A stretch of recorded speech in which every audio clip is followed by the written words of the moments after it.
रत्नाकरा धौतपदां हिमालय किरीटिनीं ब्रह्मराजर्षि रत्नाढ्यां वंदे भारत मातरम। धर्मधेनु के इस सनातन वाहिनी पर हम आपका पुनः एक बार हृदय की अतल गहराइयों से स्वागत करते हैं और हम आपसे आशा भी रखते हैं कि आप हमारे इस वाहिनी को, चैनल को लाइक करें, सब्सक्राइब करें और शेयर करें। हम चाहते हैं कि आप हमसे जुड़ें, चाहे आप हमसे व्हाट्सएप के माध्यम से जुड़ें, आप हमसे दूरभाष से भी संपर्क कर सकते हैं, आप हमारे पद संजाल पर आप हमसे जुड़ सकते हैं। किन्हीं भी माध्यमों से आप हमसे संपर्क कर सकते हैं। यदि आप चाहते हो कि हम आपके क्षेत्र के स्थित नदीष्ण विद्वानों को, धर्म धुरंधरों को चाहते हैं, यदि आप कि वे इस डिजिटल युग में डिजिटल के माध्यम से यदि वे हम सबको अपनी बातों को भारतवर्ष की विभिन्न भाषाओं में स्थित, नाना भाषाओं में जो हमारे ज्ञान विज्ञान का जो अथाह सागर है, वह जो है समेकित होकर के, एकत्रित होकर के जनता के सम्मुख उपस्थित किया जाए, तो आप हमसे संपर्क कर सकते हैं अथवा आप हमें सूचित कर सकते हैं।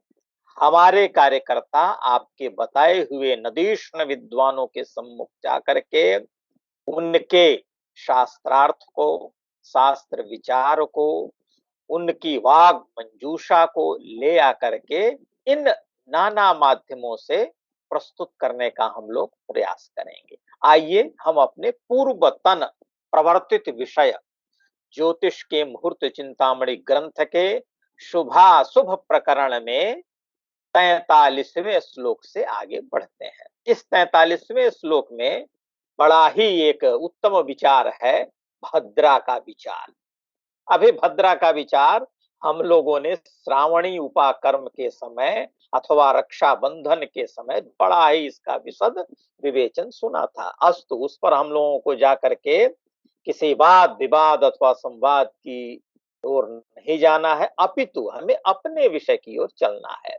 आचार्य रामदैवज्ञ भद्रा विचार के लिए पहले श्लोक कहते हैं। श्लोक है इस प्रकार: शुक्ले पूर्वार्धेष्टमी पंचदस्योर भद्रैकादस्यां चतुर्थ्यां परार्धे कृष्णेन्त्यार्धे स्यात् तृतीया दशम्यो पूर्वे भागे सप्तमी शंभुतिथ्यो। शंभु की तिथि, यहाँ शंभु की तिथि का तात्पर्य है चतुर्दशी। तो पहले हम इसका साधारण हिंदी अनुवाद करते हैं। आचार्य रामदैवज्ञ मुहूर्त चिंतामणि के शुभाशुभ प्रकरण की 43वें श्लोक में कहते हैं, शुक्ल पक्ष में अष्टमी और पूर्णिमा तिथियों के पूर्वार्ध में तथा चतुर्थी और एकादशी तिथियों के उत्तरार्ध में भद्रा का निवास होता है। कृष्ण पक्ष में तृतीया और दशमी के उत्तरार्ध तथा सप्तमी और चतुर्दशी के पूर्वार्ध में भद्रा का निवास होता है। भद्रा एक करण है, बब बालव कौलव तैतिल गर बणिज और विष्टि, जिसे हम भद्रा के नाम से भी जानते हैं। यह भद्रा निवास करती है। इन तिथियों में भद्रा का निवास होता है।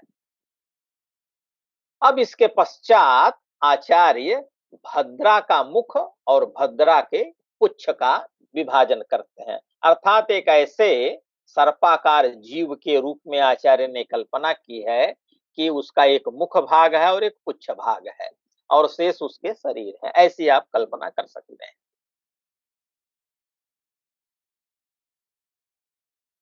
इसमें क्रमशः आचार्य कहते हैं, जो 44वां श्लोक है, पंचद्वयद्रिकृताष्ट राम रसभू यामादि घट्य शरा विष्टे आस्य असत, यहां तक असत है। गजेन्दु रस राम अद्रि अश्वबाणाब्धिषु यामेष्वन्त्य घटि त्रयम् शुभकरम् पुच्छम् तथा वासरे वृष्टिस्तिथ्य परार्धजा शुभकरी रात्रौ तो पूर्वार्धजा। दो प्रकार से आचार्य यहाँ भद्रा का मुख पुच्छ विचार करते हैं। उसी में कुछ यदि पूर्वार्ध वाली है, कुछ उत्तरार्ध वाली है, तो पूर्वार्ध वाली कहाँ ग्राह्य है, शुभ है, कहाँ उत्तरार्ध वाली ग्राह्य है, इसके बारे में आचार्य कहते हैं। इन नाना प्रहरों में यह जो भद्रा है कब शुभ होगी, कब अशुभ होगी, इसका हम विचार करते हैं।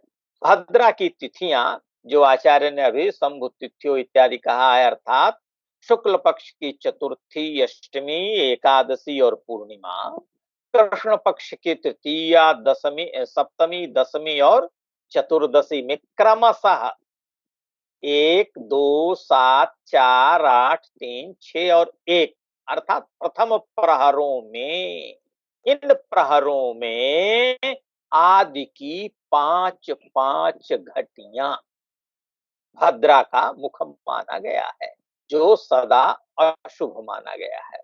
अर्थात भद्रा के मुख में आप शुभ कार्य, विशेषकर यात्रा नहीं कर सकते हैं। तथा यही जो तिथियां हैं, अर्थात शुक्ल पक्ष की चतुर्थी, अष्टमी, एकादशी, पूर्णिमा, कृष्ण पक्ष की तृतीया, सप्तमी, दशमी और चतुर्दशी, इनमें क्रमशः 8, 1, 6, 3, 7, 7, 5 और चौथे प्रहर के अंत की तीन तीन घटी जो है भद्रा का पुच्छ माना गया है, पूंछ, जो शुभ कारक माना गया है। अर्थात भद्रा के पुच्छ में शुभ कृत्य किए ही जा सकते हैं, उसमें कोई दोष नहीं है। इसी के पश्चात आचार्य कहते हैं, विष्टिस्तिथ्य परार्धजा शुभकरे रात्रौ तु पूर्वार्धजा, अर्थात दिन में भद्रा का यदि उत्तरार्ध हो और रात्रि में भद्रा का यदि पूर्वार्ध हो तो शुभकर होता है। इसे ही हम आप जो है, अर्थात यदि मान लीजिए शुक्ल पक्ष की चतुर्थी के पंचम प्रहर में आदि की 5 घटी अशुभ है और 8वें प्रहर में अंतिम 3 घटी शुभ है। इसी प्रकार से शुक्ल अष्टमी को द्वितीय प्रहर के आदि के 5 घटी अशुभ है और प्रथम प्रहर के अंत की 3 घटियां शुभ है। इसी तरह से अन्यत्र हम लोग विचार कर सकते हैं अथवा विचार करना चाहिए। तो भद्रा हो गया और भद्रा के साथ उसका मुख और पुच्छ का निर्णय आचार्य ने कर दिया। अब जो है त्रिलोक में भद्रा का निवास होता है। त्रिलोक अर्थात यह सामान्य आकाश पाताल, आकाश का यहाँ तात्पर्य स्वर्ग है, स्वर्ग में, भूलोक में और पाताल लोक में, यहाँ यहाँ भद्रा निवास करती है। तो आचार्य रामदैवज्ञ का वचन है, कुंभ कर्क द्वये मर्त्ये स्वर्गे अब्जे जात त्रये लिगे स्त्री झनु धनुर्जूक नक्रेधो भद्रा तत्रैव तत्फलम। जिस लोक में भद्रा निवास करती है, भद्रा को स्त्रीलिंग मानते हैं तो यदि भद्रा कर्ण कहते हैं तो पुल्लिंग मान लिया जाएगा। जिस लोक में जहां भद्रा कर्ण का निवास होगा वहीं उसका भी फल होगा। आचार्य कहते हैं इस श्लोक में, कुंभ कर्क द्वये मर्त्ये, कुंभ से 2, कर्क से 2, अर्थात कुंभ मीन और कर्क सिंह, इन 4 राशियों में यदि चंद्रमा हो और उस समय तिथि अनुसार यदि भद्रा का आगमन हो गया हो तो भद्रा मर्त्ये अर्थात मर्त्यलोक में, भूलोक में निवास करेगी। फिर स्वर्गे, स्वर्गलोक में कहा, अब्जे अजात त्रये लिगे, अर्थात मेष, वृष, मिथुन और वृश्चिक राशियों में चंद्रमा हो उस समय जब भद्रा हो, तो इस चंद्रमा के इस राशि संचार अवश चंद्रमा रहेगी स्वर्गलोक में। फिर स्त्री धनुर्जूक नक्रे धो, स्त्री अर्थात कन्या राशि, कन्या, धनु, तुला और मकर राशियों में, नक्र यानी मकर राशियों में चंद्रमा यदि संचार कर रहा हो, तब उस समय यदि भद्रा हो, तो उस भद्रा को हम लोग मानेंगे पाताल लोक में। इसके बारे में मतांतर भी है। जहां तक हमको स्मरण है, होड़ा चक्र इत्यादि में कुछ भिन्न है। मेष मकर वृष कर्कट स्वर्गे, कन्या मिथुन तुला धनु नागे, कुंभ मीन अलिकेसरी मर्ते, विचरति भद्रा त्रिभुवन मध्य। यह स्मरण आ रहा है, बहुत बाल्यावस्था के स्मरण किया हुआ है इसमें, और आचार्य रामदैवज्ञ के वचनों में थोड़ा सा भेद है। तो हमें इस प्रकार से भद्रा का परिहार, अर्थात यदि हमें कुछ कार्य, शुभ कार्य करने ही आवश्यक हो गए, तो हमें भद्रा के मुख भाग का वर्जन अवश्य करना चाहिए। और यदि हम कार्य करने जा रहे हैं, उसी समय यदि भद्रा का पुच्छ है तो शुभ है, इस वचन के अनुसार हम कर सकते हैं। नहीं तो चंद्रमा के इस प्रकार के संचार बस हम भद्रा के शुभाशुभत्व को भी जान सकते हैं। अर्थात जिस लोक में भद्रा का निवास होगा, उस लोक के निवासियों के लिए ही भद्रा अशुभ होगी। शेष जो दो लोक बचे हुए हैं, वहां जो है भद्रा शुभदायी। आगे जो है आचार्य जो हम लोग खरमास इत्यादि जानते हैं, अथवा शुभ ग्रह, विशेष करके गुरु और शुक्र के अस्त होने के कारण कुछ शुभ कार्य आचार्य त्याग देने का विचार व्यक्त करते हैं। तो वे कौन से हैं? तो 46वें और 47वें श्लोक है। पहले थोड़ा सा हम लोग श्लोक का पारायण कर लें और पुनः जो है उसका हम लोग हिंदी अनुवाद सुनेंगे। वाप्याराम तडागकूप भवनारंभ प्रतिष्ठे व्रता, व्रत आरंभ, अगले पद में उसका अन्वय चला जाए। व्रतारंभोत्सर्ग बधु प्रवेश नमः, दानानि सोमाष्टके, गोदानाग्रयण प्रपा प्रथमक, उपाकर्म वेद व्रतम, नीलोद्वाह मथातिपन्न शिशु संस्कारांसुरस्थापनम, दीक्षा मौंजि विवाह मुंडनम पूर्वम देवतीर्थे क्षणम, संन्यासाग्नि परिग्रहौ नृपति संदर्शाभिषेकौ गमम्, चातुर्मास्य समावृति श्रवणयोर वेदं परीक्षां त्यजेत, वृद्धत्वास्त शिशुत्वैज्यसितयोर न्यूनाधिमासे तथा। जब वृद्ध हो, जब अस्त हो, जब शिशु हो, इज्य और सित, इज्य यानी देवगुरु बृहस्पति, सित यानी शुक्र, अर्थात सूर्य के सानिध्य बस जब ये दोनों ग्रह अस्त हो गए हों, और अस्त होने के कुछ दिन पूर्व और उदित होने के कुछ दिन बाद तक, पश्चात काल तक, यह दो एक प्रकार से तीन समय, अर्थात शुक्र और बृहस्पति का अस्तत्व, शुक्र और बृहस्पति का वृद्धत्व, शुक्र और बृहस्पति का शिशुत्व, साथ ही साथ न्यूनाधिमासे तथा, न्यूनमास, क्षयमास और अधिमास। अधिमास तो प्रत्येक तीसरे चांद्र वर्ष में आ ही जाता है। क्षयमास जो है, इसमें बड़ी ही गणना करनी पड़ती है, कभी कभी 19वें वर्ष में, कभी कभी और भी आगे के 129 ऐसे वर्षों में उसका गणना का है। कभी हम लोग क्षय मास विवेक और अधिक मास विवेक का विवेचन करेंगे, उस समय इसको देखेंगे अथवा जानेंगे, जानना चाहिए, यही वस्तुतः विषय है। अस्तु, इन अर्थात गुरु शुक्र के वृद्धत्व, तत्व, शिशुत्व और अधिमास और क्षय मास में किस प्रकार के शुभ कर्मों का सर्वथा त्याग है। वापी बहुत बड़ा तालाब, आराम बहुत बड़ा बगीचा, वाप्याराम तटाक छोटा सा तालाब, वापी बहुत बड़े वावली इत्यादि को आप कह सकते हैं। तटाक जो है कूप तालाब के अर्थ में।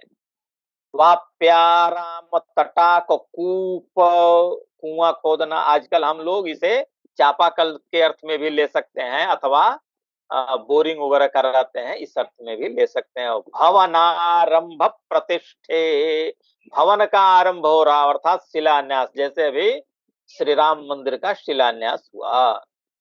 प्रतिष्ठा, भवन की प्रतिष्ठा, इसी प्रकार से आप मंदिर की भी प्रतिष्ठा ले सकते हैं। व्रतारंभ, कोई भी व्रत, व्रतारंभ अर्थात यहाँ जो है वेद व्रत का आरंभ, श्रावणी कर्म इत्यादि, प्रथम श्रावणी कर्म इत्यादि, उसके पश्चात वाला आरंभ, उत्सर्ग, व्रतारंभोत्सर्ग उद्यापन इत्यादि। कोई आप व्रत करने जा रहे हो, उस व्रत का आरंभ अथवा व्रत का उत्सर्ग, उद्यापन, उस व्रत को बैठाने के अर्थ में लोग साधारण हिंदी भाषा भाषी उसका प्रयोग करते हैं। वधु प्रवेशन, वधु प्रवेश, प्रथम वधु प्रवेश को ही वधु प्रवेश कहा जाता है, द्वितीय वधु प्रवेश को जो है द्विरागमन इत्यादि कहा जाता है।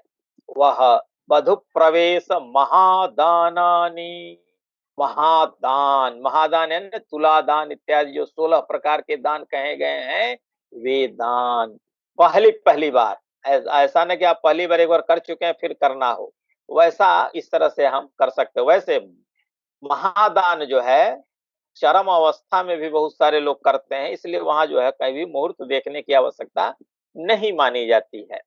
अस्तु, सोमाष्टके सोमयाग, अष्टका, अष्टका श्राद्ध अथवा अष्टका यज्ञ, गोदान, गोदान करना बहुत बड़े, जैसे कि श्राद्ध इत्यादि के समय किया जाने वाला गोदान भिन्न है, और यह महादानों अथवा इस प्रकार का जो परिगणित गोदान है वह गोदान। आग्रयण, आग्रयण नाम नवान्न भक्षण, ऋतु का, जैसे बसंत ऋतु में जब पहली बार जो है हमारे खेतों से गोधूम गेहूं इत्यादि आ जाता है, तो पहले ईश्वर को समर्पित करके हम उसका भोजन करते हैं। जैसे रामनवमी में भगवान के लिए नैवेद्य बना करके ही हम उसका भोजन करते हैं साधारण रूप से। इसी प्रकार से तमिलनाडु के प्रदेशों में जब मकर मास में अर्थात मकर संक्रांति के समय नया धान हो जाता है, तो खेत से ला करके पहले ईश्वर के लिए पोंगल बना करके समर्पित करते हैं, पुनः हम लोग खाते हैं और उत्सव मनाते हैं। इस प्रकार का यह आग नवान्न भक्षण, अर्थात उस ऋतु का जो पहला अन्न है ईश्वर को समर्पित करके खाने का मुहूर्त।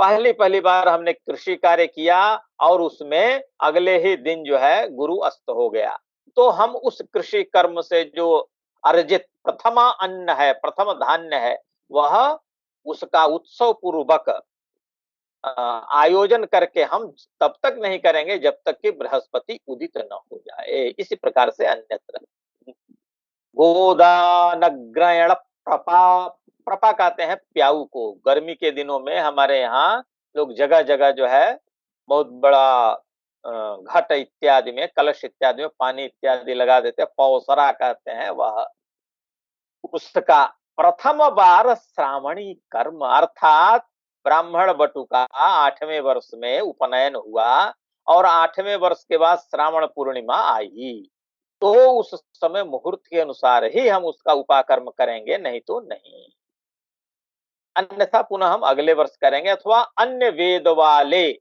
यदि वह बालक सामवेदी है तो हम यजुर्वेदियों अथवा ऋग्वेदियों अथवा अथर्ववेदियों के समय में मुहूर्त के अनुसार ही करेंगे। उस पर बहुत बड़ा विचार है, उसे वहां विचार किया जाएगा। प्रथम बार श्रावणी कर्म वेद व्रत, श्रावणी उपाकर्म के पश्चात बाल अर्थात उपनयन होगा, उपनयन होने के बाद वह श्रावणी उपाकर्म करेगा और गुरुकुल में जाकर के वेदारंभ करेगा, अर्थात वेद की संहिताएं, ब्राह्मण, आरण्यक, उपनिषद इत्यादि का वह सांगोपांग षडंगों के सहित अध्ययन करेगा, वह बिना मुहूर्त के नहीं होगा। नीलोद्वाह, नील उद्वाह, नीलोद्वाह अर्थात हम बैल को पहले क्या, अभी भी भारतीय समाज, हिंदू समाज अत्यंत धर्म प्राण जनता है। तो कृषि गो संरक्षण के लिए आपने देखा होगा, तीर्थों में, आप कांची में भी देख सकते हैं, बड़े बड़े सांड जो है घूमते रहते हैं। तो यह संकल्प पूर्वक हम उस वृषभ का त्याग करते हैं, उस पर एक ठप्पा लगा देते हैं, कुछ दाग देते हैं, कि इससे अन्य लोग जान जाएं कि यह जो है धर्म कार्य के लिए, प्रजा संरक्षण के लिए इस वृषभ को संरक्षित किया गया और छोड़ दिया गया। इसको कोई मारता नहीं है, चाहे कितना भी खाए पिए। और अवसर आने पर वह ग्रामों, जहां भी गायें रहती हैं, उनको जा करके गर्भाधान आदि करके वह अपने वंश की वृद्धि कराता है, और बैल अथवा गाय, गो, दुग्ध देने वाली गाय इत्यादि का निर्माण होता है। नीलोद्वाह अस्तु। ये सब संस्कृत में न पढ़ के, नहीं तो बड़ा लंबा होता जाएगा। अर्थात किसी कामना विशेष को उद्देश्य करके त्यागनी दिया जाने वाला पुरुष उत्सर्ग।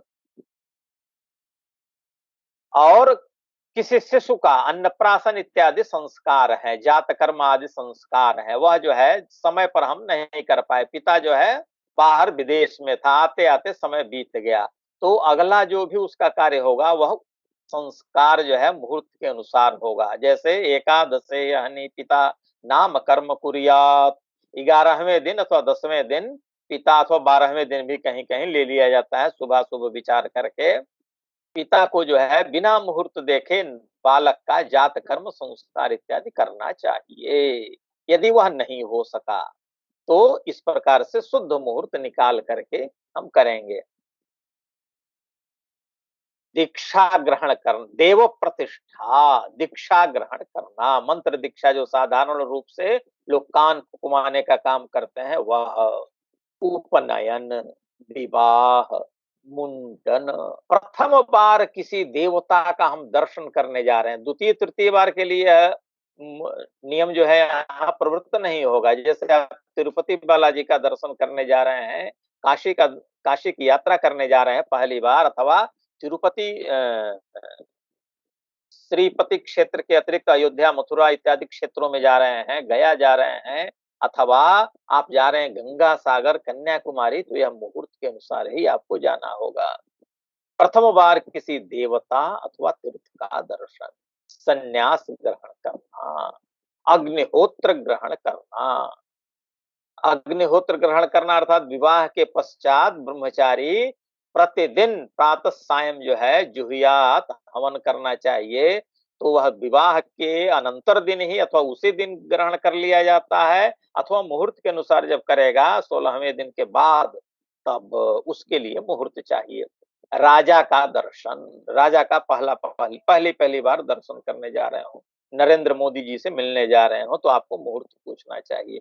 राज्याभिषेक, एक तो आपातकालीन राज्याभिषेक होगा, जैसे अभी इंग्लैंड देश की रानी का महाप्रयाण हुआ तो तत्काल सिंहासन रिक्त नहीं होता है, तत्काल मरण की उद्घोषणा के पूर्व ही जो है राज्याभिषेक कर दिया जाता है। आजकल भी किसी भी प्रधानमंत्री अथवा राष्ट्राध्यक्ष के नहीं रहने पर पहले अगले भावी राष्ट्राध्यक्ष अथवा प्रधानमंत्री का चयन किया जाता है, और पुनः अगले राष्ट्राध्यक्ष अथवा प्रधानमंत्री के नाम की उद्घोषणा की जाती है।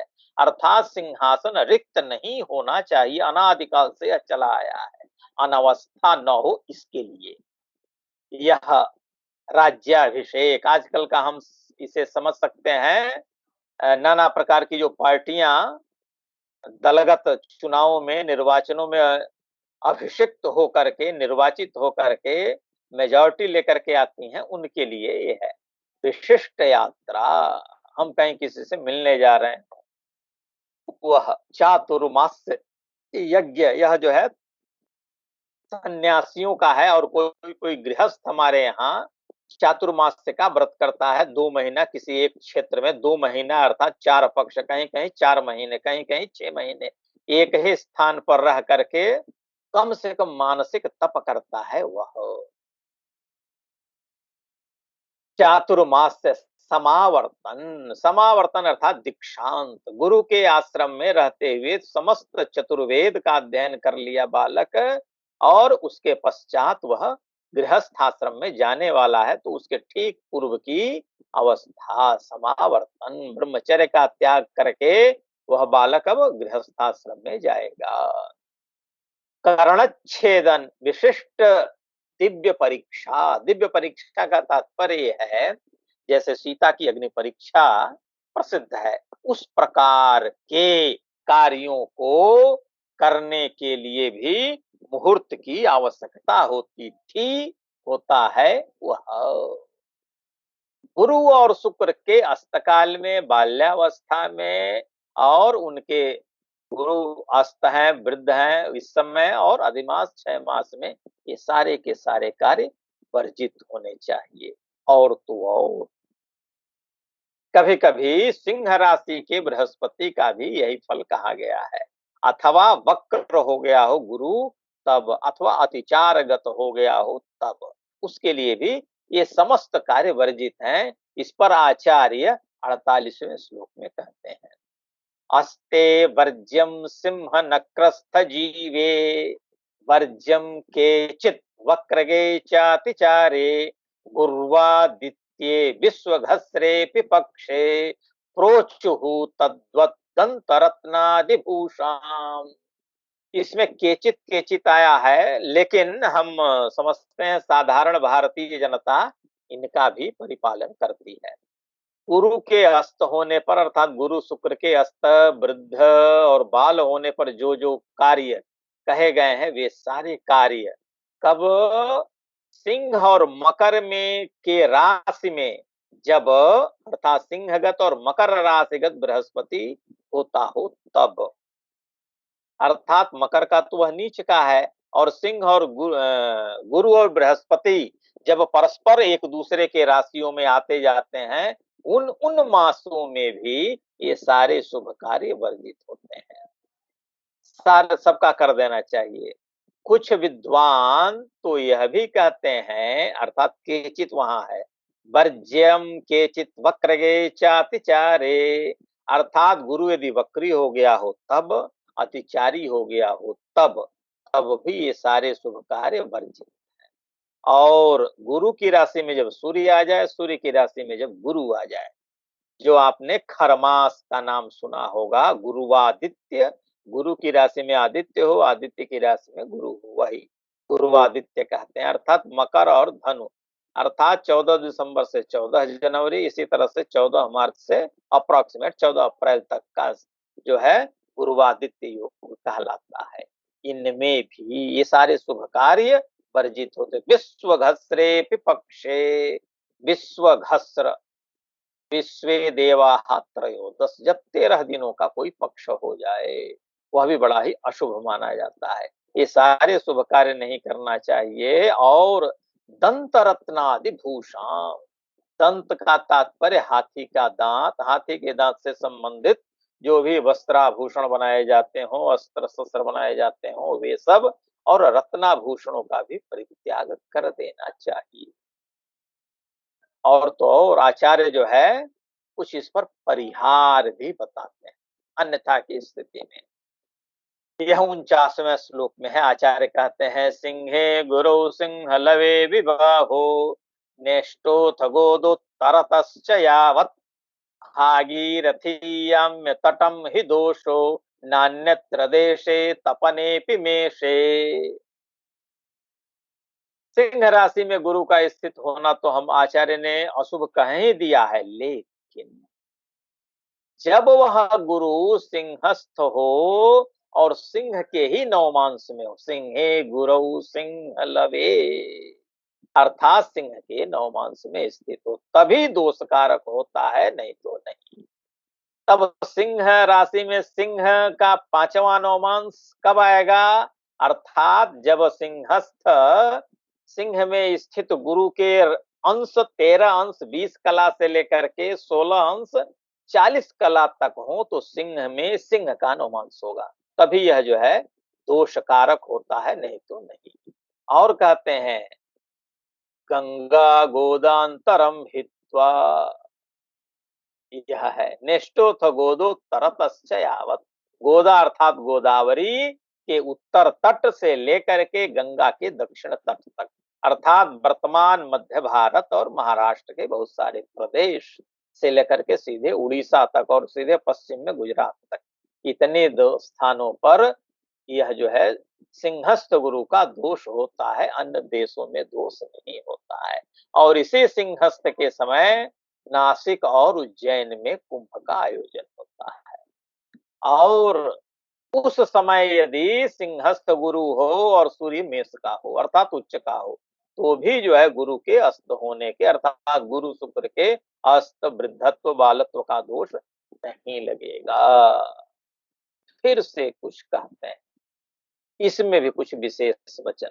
मघादि पंच पादेशु गुरु सर्वत्र निंदितः, गंगा गोदांतरम हित्वा शेषांघ्रेषु न दोषकृत।